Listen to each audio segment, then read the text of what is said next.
ఉందో, ఎంత వైభవోపేతంగా ఉందో, మాకు అటువంటి పట్టణం కావాలి అని అడిగారు. అడిగితే విశ్వకర్మ వారితో ఏం చెప్పాడంటే, నేను దేవేంద్రుని ఆదేశం మేరకు దక్షిణ దేశంలో 100 యోజనముల సముద్రమును దాటిన తరువాత త్రికూటాచలమనబడేటటువంటి పర్వతం ఉంది.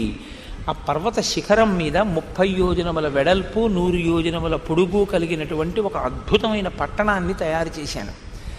ఆ తయారు చేయబడినటువంటి పట్టణం వజ్ర వైఢూర్య మణి మాణిక్యములు పొదగబడి ఉంటుంది, బంగారము చేత తాపడము చేయబడి ఉంటుంది. అది అమరావతికి ఏ విధంగానూ కూడా శోభలో తక్కువది కాదు.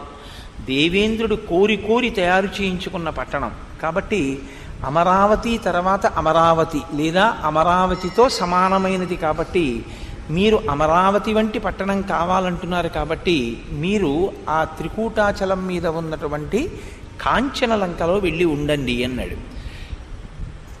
విశ్వకర్మ దేవతల యొక్క శిల్పి అయితే ఇక్కడ లేదు, కానీ ఉత్తరాఖండలో విశ్వకర్మ గురించి ఒక శ్లోకం ఉంది.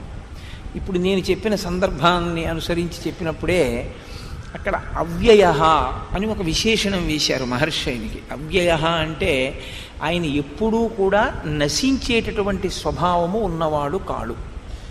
విష్ణువే విశ్వకర్మగా ఉంటారు. అందుకే మనం విష్ణు సహస్రనామ స్తోత్రంలో విశ్వకర్మ మనుస్త్వష్ట స్తవిష్ట స్తవిరోధ్రువ అంటుంటాం. అటువంటి విశ్వకర్మ చేత చెక్కబడినటువంటి ఆ పట్టణం రాక్షసులకి ఆలవాలమైంది. ఆలవాలమైనటువంటి ఆ పట్టణంలో రాక్షసులు ఉండి ఉద్ధతితో ప్రవర్తిస్తూ ఉంటే లోకాలకు ఇబ్బంది కల్పిస్తే ఒకానొకప్పుడు శ్రీ మహావిష్ణువు వాళ్ళతో చాలా ఘోరమైనటువంటి యుద్ధం చేశారు. చాలామంది రాక్షసులు ఆయన చేతిలో తెగటారిపోయారు. మిగిలిన వాళ్ళు సుమాలి అని పేరు కలిగినటువంటి రాక్షసుడు, మిగిలిన వాళ్ళు పాతాళలోకానికి పారిపోయారు. పారిపోయి పాతాళలోకంలో ఉండిపోయారు. కాంచనలంక ఖాళీ అయిపోయింది, ఎవరు లేరప్పుడు.